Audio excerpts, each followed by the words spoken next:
Bandeko bandi kanekine la télé-vérité na Tony Samili Sousne Sengo ya kukuta na bino lisumokolo ya lundi 21 août 2023 pour na copie Sabino Basanga ngabeti ya mokolo ya lelo. Sima mwata ngonde bozi ba détail. Tata Mokondi Félix Antoine Tshisekedi Chilombo a salaki coupure et ruban symbolique pour na lancement d'activité à hôtel Hilton 5 étoiles na avenue Ouagenya commune ya Gombe na Kinshasa samedi 19 août 2023. Piris Pembele abeti ngonga pona yango bolanda. Modernisation ya Congo démocratique ezali komona na miso pambate Tata Mokondi azali bongo kosala ba inauguration ya ba infrastructure ebele ndakisa mokola samedi 19 août 2023 na pokwa akitaki na commune ya Gombe na avenue Ouagenya wapi inauguration ya Hotel Hilton ezalaki bongo kosalema. Patron ya Hotel Hilton azalaki moto ya yambo ya kozwa maloba wapi atalisaki ba capacité oyo hotel naye ezali bongo ko offrir. Boyo Kangoka. L'une des priorités de cet hôtel était de garantir la sécurité de ses clients. Je suis ravi de vous annoncer que cet hôtel répond strictement aux normes de sécurité du groupe Hilton. Ainsi, nos clients pourront profiter de leur séjour en toute tranquillité d'esprit. Permettez-moi aussi de souligner que l'hôtel Hilton à Kinshasa est le plus bel établissement de sa catégorie dans toute la région. Il incarne l'élégance, le confort et le raffinement qui ont fait la renommée du groupe Hilton à travers le monde. Nous pouvons être fiers d'avoir un tel joyau au cœur de notre ville, de notre pays et même de toute l'Afrique centrale. Alanda Maki, na ministre ya tourisme, Oyo a remercié Tata Mokondi pour la vision na ye à relancer tourisme pe makambo mususu na Congo démocratique. Simande Tata Mokondi a ki bongo kukata riba symbolique pour na relancer bongo l'activité à Hotel Hilton pe asalaki visite ya Hotel Mobimba. Hotel Hilton Oyo ezali ko appartenir na chaîne monene ya ba hotel ya renommée internationale Oyo ezali bongo na ba pays ebele ya monde. Hotel Hilton Kinshasa 5 étoiles ezali bongo na 178 chambres, 14 étages, piscine, 250 caméras pour la sécurité. Yango ezali bongo répondre na ba standards internationaux. Gonga ebeti.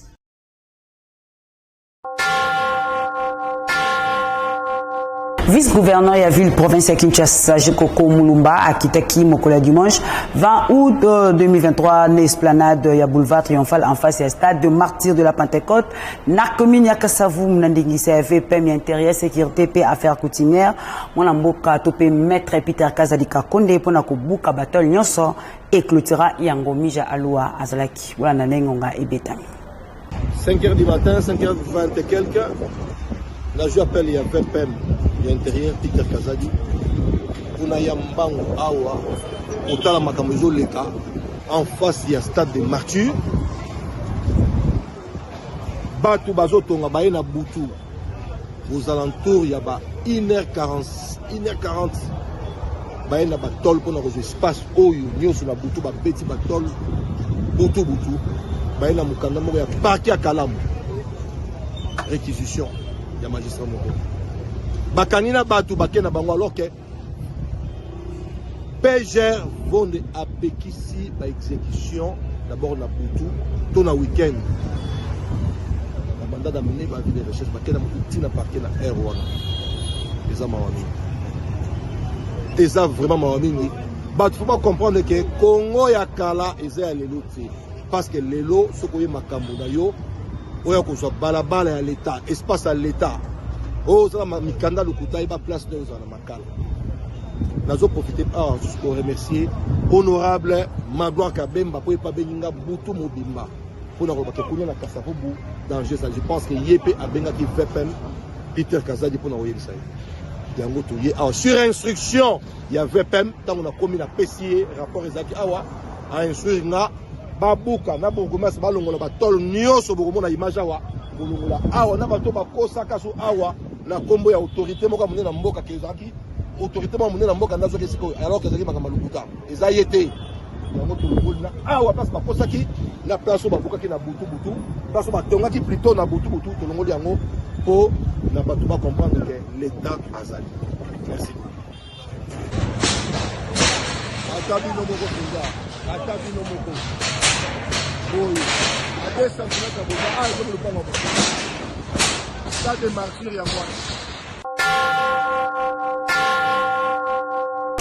Nabasanga ba parti politique et c'est que ba été mouvement de libération du Congo Nandela secrétaire national Nango en charge ya recrutement et implantation André Chimanga et Ambaki Baye Asbel collectif Kinoa Bango Bayaki kosala adhésion na kati ya parti ya Jean-Pierre Bemba Gombo mokola vendredi 18 août 2023 Bolanda.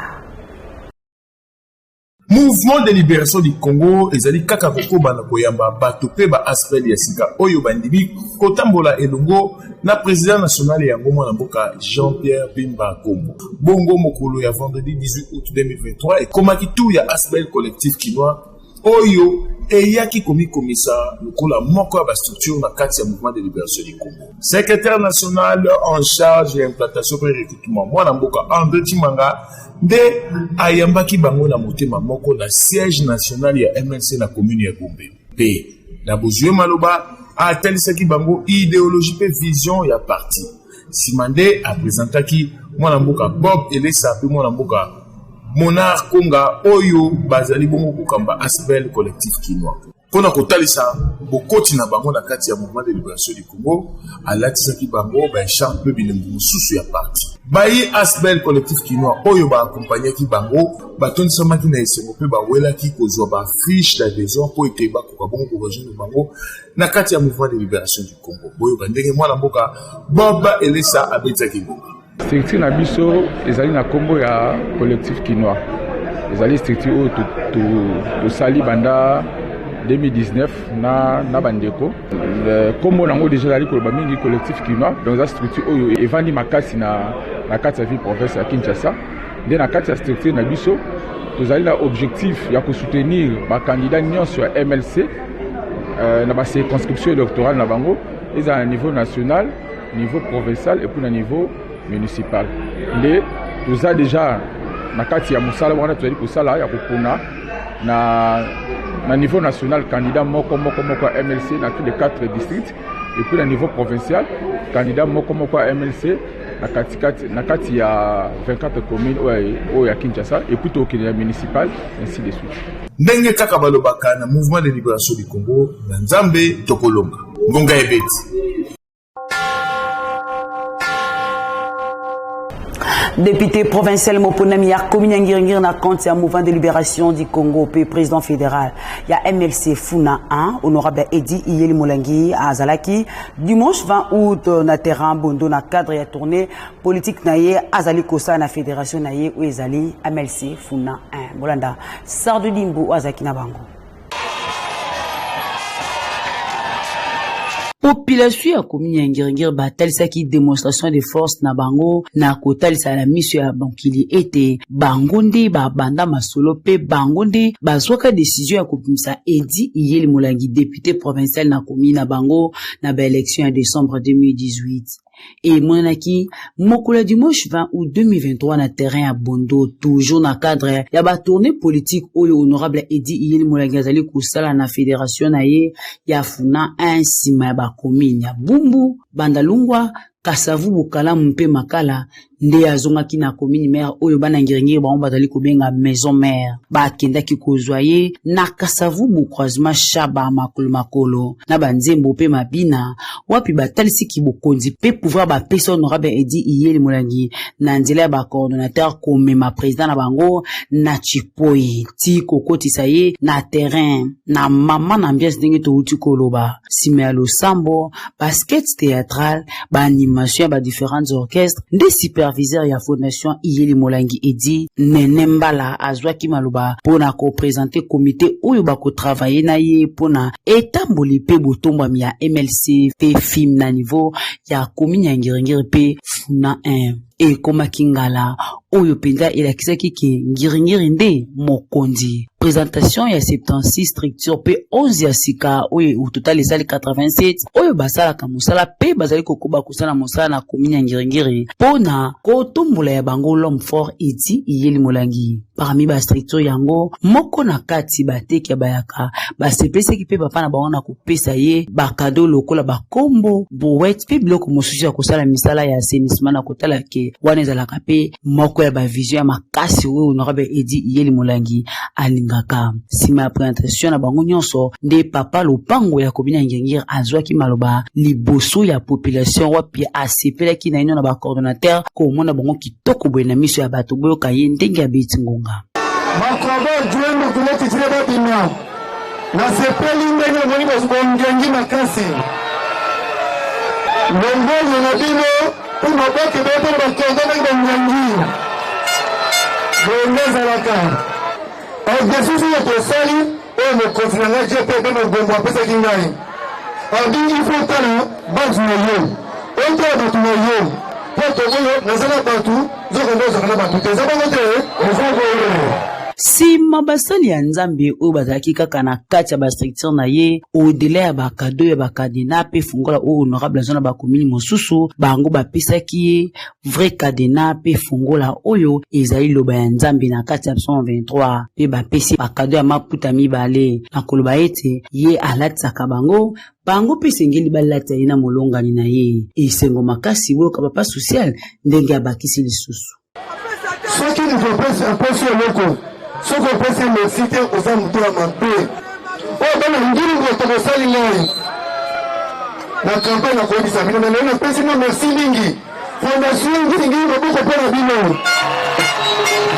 boya batina nini napesi no merci tuna nini napesi no merci fondation ebonaki na ngiringiri leo tokomi na kasavubu tokomi na bangalungwa tokomi na bumbu tokomi na makala pe tokokoma selemo eza sango te naisaki président pe mbe makombo na bifunda eza ya yo eza bongo te na konfirme pe président pe mbake funda eza ya ye naisaki funda eza ya ye merci mingi ndenge kaka balobaka na MLC na nzambe tokolonga tobandi ete funa 1 ya mbalo lisusu avec honorable Edi Iyeli Molangi balongi deja ngonga ebeti.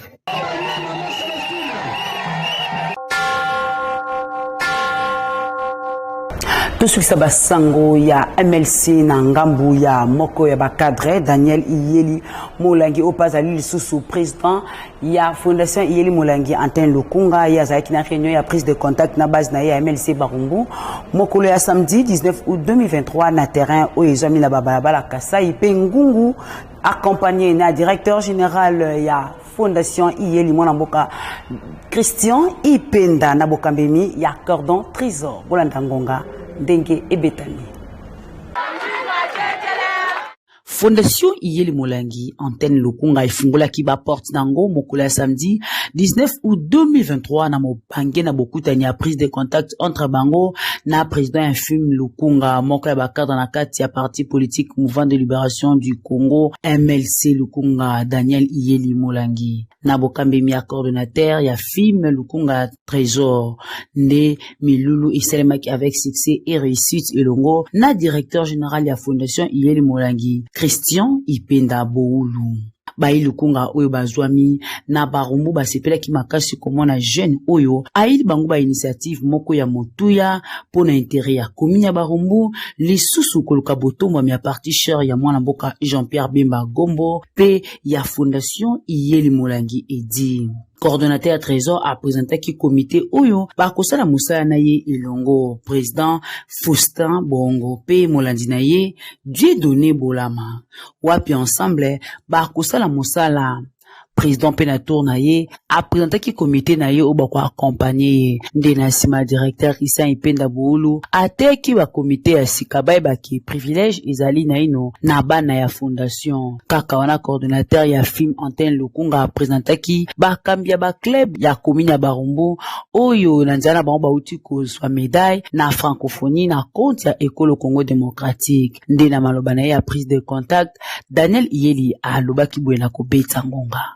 Honorable dit Iyeli Molangi papa social à mon akité pourquoi pas fondation et s'extendre pe na Congo Mobimba est-ce que ça m'a bé alors à mon aki place au yami balé oyo tokokaki ko mema fondation eza awa na Lukunga nde tozwaki initiative wana tozwaki idée wana ya koya nango na Lukunga awa esunga pe bandeko na biso mususu baza na Lukunga boyete esa toko betela honorable dit Iyeli maboko na yo kaki courant ba place ya kosala ba besoin wana makambu oyo vraiment ezalaki mwa difficile pour na bandeko kote oyo biso na fondation Iyeli Molangi edi tozalaka mwa na difficulté ya kokita na place moko 2 fois 3 fois sans que toya na eyano oui pona biso ezalaka soni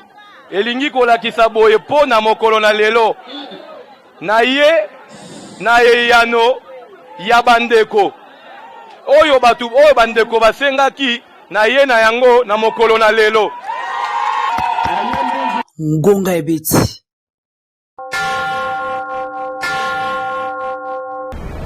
Mwanamboka Alexis Eketebi, président provincial du mouvement populaire de la révolution impère Nabokousé ya maréchal Mobutu, Akabola ki bakaye, batisi ya uniforme P babik, na ba membre ya fondation naye mokolo ya dimanche 20 août 2023 kasi samedi à Solaki na bayi impère ya Bandalungwa Adoula, Patrick Lusala, Puris Pembele, ba accompagné qui na Kantia Ngonga Ebeti.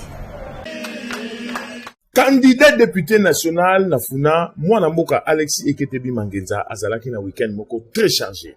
Abandaki na ino kozala na masolo na ba membre ya mouvement populaire de la révolution impère ya Kondo Maréchal Mobutu ya Bandal Adoula. Wapi loko la président provincial a annoncé ki bango candidature na ye oyo ezali bongo retenu na seni po ete azala bongo molobeli na bango. Simande a atalisaki bango tina nini impère ezongi oyo lelo ezali bongo kokambama na maman yango Mobutu. Bongo mokola dimanche 20 août 2021 de ekomaki tour ya ba membre ya fondation na Yetolobi Fondation Alexis Eketebi section Bandal de Sinkine bazana na masolo na ndeko na bango oyo babengaka bakalanzwa 6600 giga. Rendez-vous epesamaki bongo na balabala Sundi kuna na Bandal Sinkine. Alexis Eketebi a sololaki na bango na oyo etali bongo ba avantage oyo fondation na ye ezali bongo kopesa ba membre. Bongo loko na moboti ya malamu amemaki bongo bakaye babik pe batissu ya uniforme po ete a facilité ba membre na ye basala rentrée scolaire malamu. Boyoka ndenge mo abetsaki ngonga. Fondation to fonctionnera moi crédit mon keto pesara na ba mama nécessité to lugato créer moi plus-value na esprit ya commerce ya ba mama na biso ya bandeko na biso to lakisa bango ndeni ya kotambola na moi commerce alors yango lelo sengaki loko la vacances eza okende osukisa topesa bango mwa cadeau wana ya ba uniforme na ba bike po bakopesa bana. Ba mama ya fondation Alexis Eketebi Bandal de Sinkine bango pe na esengo wana bazangaki te kobetisa ngonga. Topese merci totiaki na motema aza papa oyo asungaka ntango nyonso na rentrée scolaire azali na mokola ba mama le 8 mars azali atikaka biso ta décembre pa azali aza tata oyo penza markaka biso chaque année azala na biso donc aza muntu oyo tokotika ete koyeba tikaka biso te à chaque fois ayaka na badon tout ça toza na esengo makasi kozala na kati ya fondation oyo aza président. Donc papa bolamu elekika ebele makambo ebele oloba mena baka bolamu eleke ebele alandaka batu te atalaka nde biso batu na ye ngonga ebeti. Wivine Moleka, présidente de la fondation Liboke Akendai Kosunga Bandeko Obazwa qui likama ya incendie na camp Lufungula mokolo ya dimanche 20 août 2023. Bolanda ngonga ndenge betami na bilili ya Patrick Lusala, Rosette Nzinga pe Yannick Moulengo. Azalaki touché makasi na pasi oyo ekomelaki mabota ebele na Kalufungula esika incendie et salemaki. La femme dynamique Wivine Moleka, présidente ya fondation Liboke, awa biloko ebele ezikaki mokolo ya mercredi 16 août 2023. Kasi ata perte ya vie humaine moko te ezalaki enregistré. Mabota ebele ekoma kolala libanda.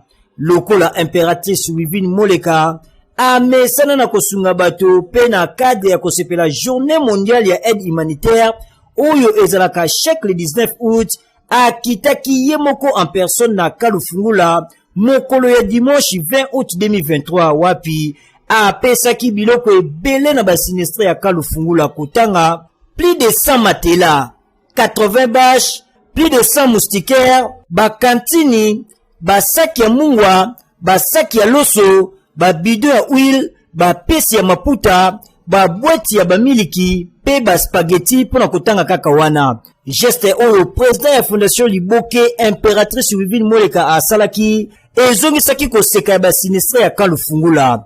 Boyoka ndenge ngonga ebetami. Merci mingi vraiment Nzambe abatela ye azongisela ebele ndenga sali biso boye. Bon merci mingi na mama Wivine nde asaleli biso don. Ndenge to vansi awa soki 4 jours banda depuis tosika. To mona ta mokonzi moko te ayela biso mbeto awa te. Esango na sana ngo na ebite talaka bebe na olala ne libanda. Poto zaki na kolela banda kuna biso eziki totikalika ndenge bomoni biso yangwana topesi merci Nzambe apambola ye biso na ndenge ya fondation Liboke oyebi ndenge lakisa bomoko unité tolubaki biso pe toya na ndambo tokokosalisa bandeko baza na camp toya kosalisa bango nanu parce que naza na policier moko avandi awa alungwaki mpa na nga na butu aza kolela ndako na eziki donc toyaki tomeka kosalisa ba victime ya sinistre esalamia. Batu ya boye bazali ya kotanga na kati ya ekolo Congo démocratique. Ngonga ebeti.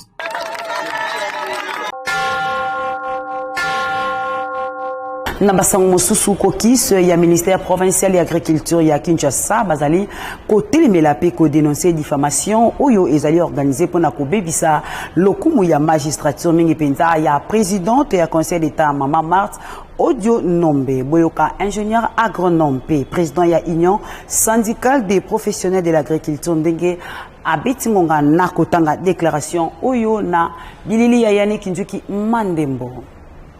Nous caucus par l'union syndicale des professeurs de l'agriculture, toutes catégories confondues, agronomes, ingénieurs A0, ingénieurs techniciens A1, techniciens agronomes A2, moniteurs agricoles A3 et les techniciens en développement TEDER, réunis ces jours du samedi 19 août 2023 en assemblée extraordinaire au sujet des bavures lancées dans la toile des réseaux sociaux qui portent atteinte à la dignité, à la personnalité et surtout à l'honneur professionnel de la grande dame, cadre supérieur de la magistrature, véritable juriste avéré et assermenté, qui fait la fierté de notre appareil judiciaire, section administrative en RDC. En la personne de Madame Marthe Audio Nombe. Elle mérite de ce fait respect et honneur. Devant cette situation que nous désapprouvons et dénonçons si haut, nous élevons nos voix ensemble comme un seul homme, car nous ne pouvons un seul instant rester insensibles à cette volonté médiatique des réseaux sociaux et nous portons un démenti rigoureux et formel, car nous, syndicats réunis au sein du caucus des syndicats des professionnels du ministère de l'Agriculture, ne peuvent pas supporter et tolérer ce genre d'antivaleurs, car nous sommes un groupe de syndicats d'excellence et nous confirmons que ce qui a été mis dans la toile des réseaux sociaux est l'œuvre de certains de nos adversaires dans l'optique de ternir l'image de notre profession, parce que les syndicats d'agriculture s'expriment toujours par des lettres ou des correspondances signées en bonne et due forme et non pas des tracts. Étant présentement en conflit ouvert avec la division sœur de pêche et élevage, qui foule aux pieds les ordonnances et les décrets présidentiels, agissant par des trafics d'influence politiques basés sur les diffamations, les intimidations et les arrestations arbitraires contre les agents de l'agriculture. Tout cela orchestré par un petit noyau de vétérinaires opportunistes, sans scrupule ni vergogne, inconscients faisant la honte de leur profession. En plus, nos adversaires de pêche et élevage ont encore planifié des poursuites judiciaires contre nos agents restant dans les parkings de biens dans la commune de Kasavubu, créant ainsi le désordre sur le terrain en bloquant nos actes générateurs de recettes. Nous nous adressons clairement et directement à Madame le Premier Président du Conseil d'État en nous disant que nous sommes désolés et regrettons de la façon que les rumeurs sus-évoquées, que la diffame, ont été orchestrées et publiées dans les réseaux sociaux, en lui rassurant que cela ne peut jamais venir de notre caucus des syndicats du ministère de l'Agriculture. En grande finale, il y a un tournoi de football dénommé Tchangu Timbela, où il est organisé na Yemoko, président national et regroupement de la jeunesse consciente au Congo, Jean-Jacques Esungu Mubiala, et Betamaki Mokolo samedi 19 août 2023 na terrain si Ouabanza Kimbanseke route Mokali wapi équipe ya Saint-Étienne de elongaki équipe GSK na ambi à 0. Ngonga et Betami na Yannick Mulengo.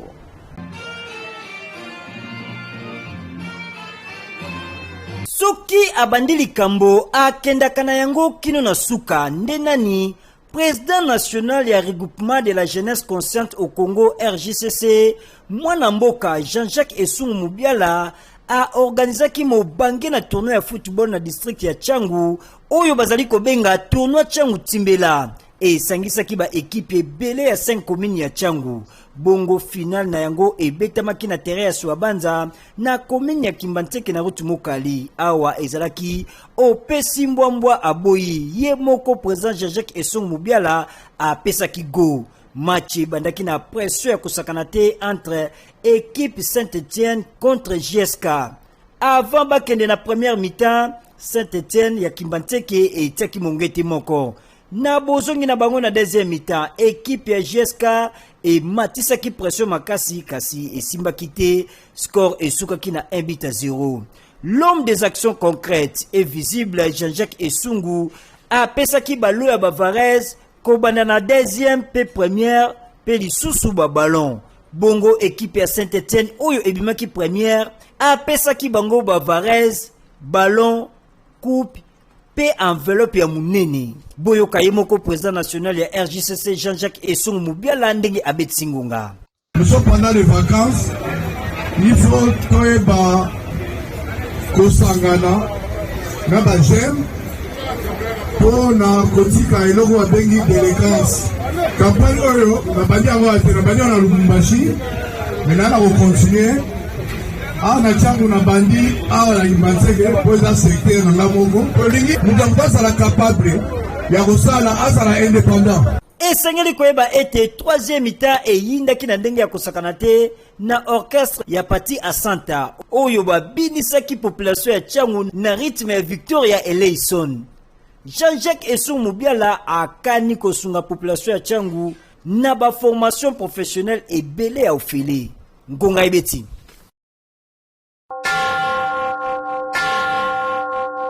tout comme une page promotionnelle.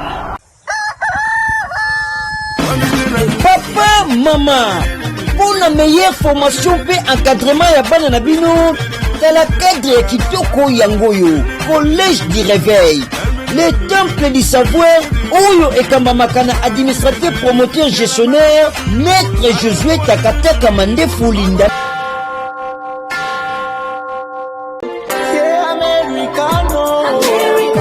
Ndeko ya Congo, éducation pe avenir ya bana na bino ezali ko dépendre na cadre oyo bokomisi bango. Pona yango, chers parents, cadre ya malamu ezali kaka moko na tiangu. Complexe scolaire American Academy of Excellence, une école moderne bilingue topé etengisaka na minoko mibale français pe anglais. Ba inscription ezali en cours na ba cycle lokola maternelle, primaire, secondaire pe humanité. Na complexe scolaire American Academy of Excellence boko kuta ba option lokola pédagogie générale, biologie chimie, commercial et gestion, coupe et couture, électricité générale pe mécanique générale. Awa bazali na ba infrastructure ya malonga ba matériel didactique complet pour na ba classe nyoso.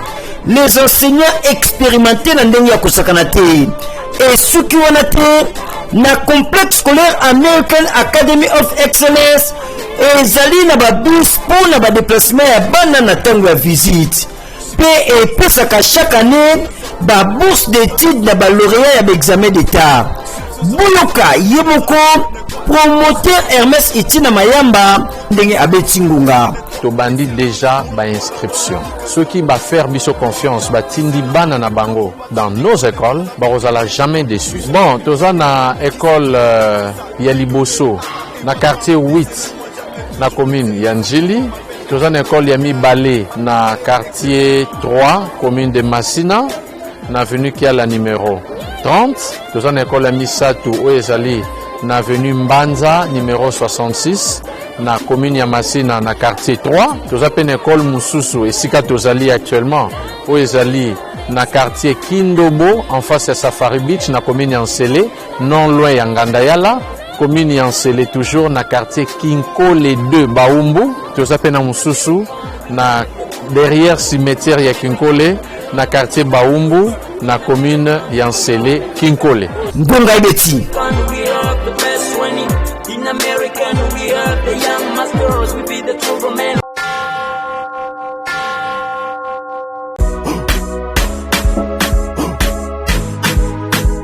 Pour un meilleur encadrement de vos enfants, chers parents, école ezali semoko na commune ya Kasavubu, lycée Déborah.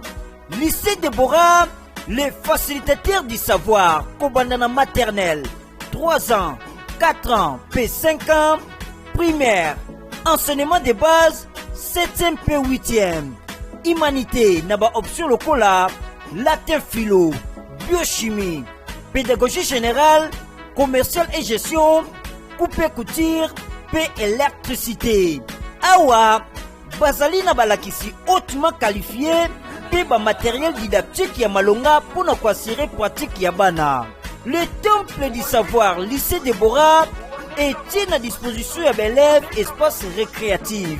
Papa, maman, cadre oyo ebongi pour na encadrement ya bana na bino, ezali lycée Déborah. Place ezali limitée. Ba inscription ici et bandaki. Boyo Kangonga. Chers parents, venez inscrire vos enfants au lycée Déborah. Lycée Déborah, c'est une qualité pour vos enfants, pour vos filles, des humanités ou des primaires. Venez inscrire vos enfants au lycée Déborah. Lycée Déborah, c'est la qualité. Moi, la 3e maternelle, comment le français parlait bien, Azo comment bien. Déborah, vraiment, ça va tant que ça quitte au macasse. Parents, boya et belé, inscription en cours, boya comme ça, bana, lycée Déborah, c'est la classe, en plus côté, tout y a des frais. Donc, on a tout le batté. Boya et belé. Nous vous invitons de venir nombreux inscrire vos enfants ici chez nous au lycée Déborah. Nous sommes trop sûrs de notre formation. Nous sommes sur l'avenue de Fallait numéro 53. En tout cas, les portes sont ouvertes. Venez avec vos enfants. Adresse Ezali Semoko. Avenue Befale numéro 53. quartier Katanga na commune ya Kasavubu. Référence avenue Gambela Katanga, non loin ya marché Gambela. Ngonga e beti.